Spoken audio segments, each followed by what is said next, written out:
Hello and welcome to Re-enthused. Today we're taking a look at another Sharp machine. We've looked at quite a few of them before. We've looked at the X1 and of course the legendary X68000. But Sharp were a prolific company in terms of home computers. And they didn't just release them in Japan either. The model we're looking at is merely a Japan-only version, but a Japan-only version of a machine that was sold internationally and was quite popular. And in fact is popular now in the retro community. So let's go take a look. And here we are with the Sharp 1500, MZ1500. It's a big machine. It barely fits in with the frame of the camera, but it's hefty. So here's the QD drive. Checks up there like that. It's pretty hard to see a lot of this from the angle the camera's at, but we will move stuff around. The keys are a little bit yellowed. You can kind of see the colour they were meant to be in patches. If you look at it, well, we'll see the side of the keys in a minute. You'll see what colour they were kind of meant to be, really. Fairly standard keyboard. There are Japanese symbols on the front of the caps, and you see some function keys of this little strip where you could put in custom key identifiers, like a lot of computers at the time had. And obviously the power light there, well, busy light, sorry, power there, and the actual 2.8 inch disk drive. So I'll just show the front a little bit. There we are. So you can see this little badge there, and you can kind of see what colour these should have been, really. This light cream colour. There isn't anything on the sides particularly, but the back is quite interesting. This one's missing cover. I'll maybe make a 3D replacement for that. But so it could take some expansion cards in there.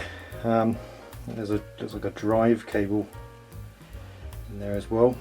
I haven't opened this up yet or even tried actually using it, so we'll find out today if it even turns on. But all sorts of things. Got an RGB socket over here.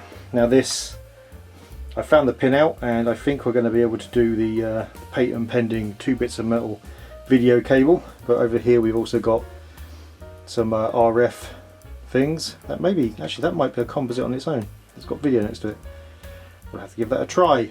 And these are cassette holder ports in here, so read and write in English as well, handily. And 2 very custom joystick connectors. I/O bus, again missing a port cover by the looks of it, unless something actually screwed in, but I think it's a port cover. A printer one, the volume, internal speaker, a reset button, a figure of 8 power connector, a grounding pole, and the big nice on-off power button. We've got some system switches here. I don't know what they are. I'm not going to touch them. We may have to play with them though. The audio out, so you can get external audio, and that is a cassette port. Yep, CMT. So that's actually a specialised cassette port, so you can use either. A very redundant stuff on this machine. That's pretty good. There's a little bit of damage on the Q drive, but not too much. And that's it, really. You can look at the bottom label. Ooh. The rubber feet are a little bit worse for wear. I don't know if you're going to be able to see that. There we go. So you can see 45115257 is the serial number. Right, now obviously this is a 100-volt machine, so rather than 240, so we will have to use a step down, but we've got those, so that's not a problem. I've got a Japanese figure 8 cable, so we could try and plug it on, but let's talk about the machine first. Now we've actually looked around it. So the Sharp MZ line dates all the way back to the 1978. Although these machines were very different. They kind of, if you imagine like the Commodore PET or the original TRS-80, they look very much like those, with built-in monitors and disk drive or tape drives. So very different to these machines, which are quite small. This itself, the Sharp MZ1500, was released in 1984. It's actually a version of the 700, which was available outside of Japan, but with this QD drive, this version was only available internally. There's a lot of reasons for that, obviously, because these drives did not prove successful. Now, these are Z80 based machines. Sharp did a lot of Z80 based stuff, a lot of really good Z80 based stuff actually. And they didn't see well, this from these versions onwards, they didn't see a huge amount of success for a very good reason, and that's that another machine was released by Sharp, but released by the television division of Sharp, which was the X1, a machine we've shown off, and was a very, very capable machine that did a lot of really good stuff, including, because it was the television department, the ability to sync video and text with the actual software running on the X1. So yeah, they quickly outshone these, and these were dropped off, and the next version of a computer that Sharp released was the X68000. It's a legendary retro machine.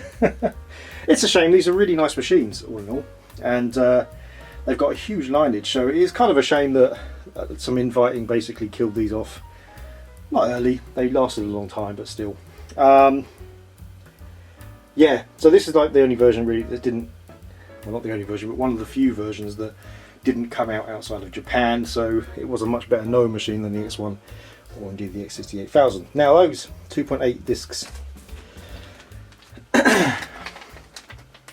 or quick discs as they are called, hence the logo up there. So that's what they look like. And if you're into your obscure retro gaming, you may feel they look a bit similar to something, and that is because they are what Nintendo based their Famicom Disk System discs on. They're just a little bit longer, as you can see, to cope with this little security thing here that Nintendo needed, but other than that, they are pretty identical. As you can see, look at that. So yeah, an interesting lineage on these things. Now there are machines that can run these that were released outside of Japan. In fact, we've got an external disk drive that we're going to be showing off soon for a Commodore 64, which could run 2.8 inch discs. No idea if it works yet, same as this, I haven't tried it. But so I think that's what we should do. We should try powering this up and see what happens. Okay, so I have plugged the 1500 into power using a Japanese figure of 8 plug. I have connected the video lead to that composite, well, I'm assuming composite port that said video. Now, if it doesn't work straight away, that might not be composite, so we can try something else. So, you know, let's hope if this doesn't show anything. I will let you know if the light comes on at least, so we'll know that. So, right, you know what, I'm stalling. Let's just do the switch. Got a light. Oh, we got a picture. Okay. Hopefully you can read that. It's not too bad a picture here. I mean, pretty good actually for composite, but I think it's a bit blurry on the camera maybe. But anyway, I think you can read that. Right, so I don't know if the keyboard works, so I guess we just, if we do M, I mean, that should... Oh, that looks like a monitor to me. Right, where was the reset button? The reset button was at the back, wasn't it? Let's kind of randomly reach around the back and see if we can... Oh, there we go. Oh, there's a beep. Did we have that beep before? I don't think we did. Anyway, let's try putting a disc in. So this disc says UT app, so utility maybe? How's it going? Oh, okay, it just kind of slides in the top, fair enough. So I put a disc in. I can't hear anything from the disk drive. I think possibly the disk drive is not working. Yeah, the disk drive I suspect is broken. That's fine. We can look at that. Let's try the other side. No. Okay. It was probably a bit much to hope that the disk drive would be working after all this time. Oh, actually, I'm looking in and the drive head looks a little wonky. Yeah. Okay, so that's something we're going to have to do. It's alright, not in this video. This video is just introducing you to the machine. We'll try the other disc just in case. Oh, no. Oh! You know what? I'm pushing the wrong button. There's one that literally says quick disk underneath. I'm an idiot. If any of you were shouting at me for this one, I do apologise. Oh! It's done. Oh, it's loading! Hey! Oh, wow. Okay, so I'm an idiot. Actually, you know what? This sounds exactly like the NES disc. Oh. No, it didn't do anything. Okay, well, that's working. Let's do the usual.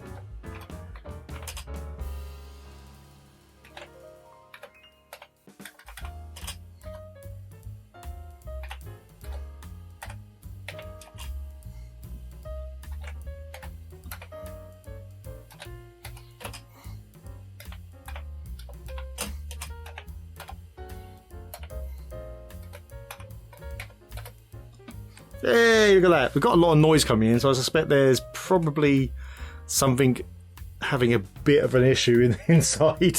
So, you know, it would have been rare that we did nothing. So let's reset. Oh. Oh, I think with a disk in, it automatically loads. Oh, it does. Look at that. Okay. I don't know if this is supposed to be loading something else because it's doing an auto run. Maybe it is, I don't know. But anyway, let's try that other disc and we'll try the back as well. What does this one actually say? This one does, I think, say basic, so fair enough. Let's try the other one again, now that we're not being an idiot. I presume there's somewhere loading things up in the basic, actually. That's probably a bit advanced for us at the moment. Seems we couldn't even read a menu properly. Right. See what we get from this one. Oh, no, that was, yeah. Okay, so that's either a bad disk or it's just not loading. Let's try the other side.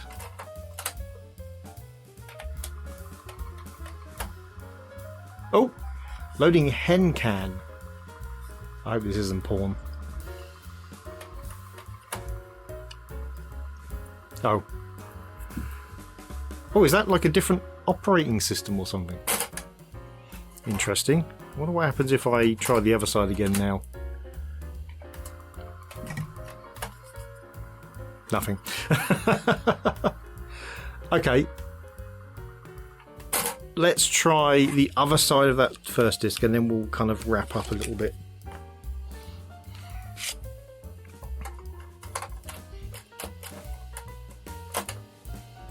Yeah, this needs a little bit of work, but the fact it's working this much is pretty amazing. Trans, okay. Oh, look at that! It's a translation program. Astonishing. Well, it works. I mean, the disk drive works. It's astonishing. I love it. Right. Well, brilliant. This is the Sharp MZ1500. It's a rather wonderful little machine. Let's wrap up. Well, there we go. The Sharp MZ1500. It's working. It's a lovely little machine. Well, little. It's a lovely machine. Quite a large one, but it's fascinating. A fascinating piece of Sharp's history. Sharp did some amazing work with computers, and yeah, this is another one for its lineage. Right. Thanks for watching. If you like the video, please hit like. If you really like the video, please hit subscribe. If you didn't like the video or you have something else to say, then please leave it in the comments below. And don't forget, you can join our member program down here somewhere for as little as I think £1, and you'll get early access to videos.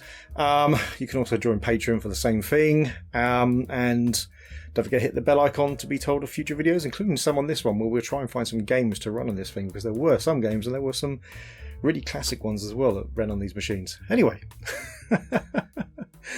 see you next time. The present is horrible, the future looks bleak. Remember our childhood to get us through the week. We're getting re-enthused, back to the past and the things we used. We all know that our pasts were great, escaping the things that today we hate.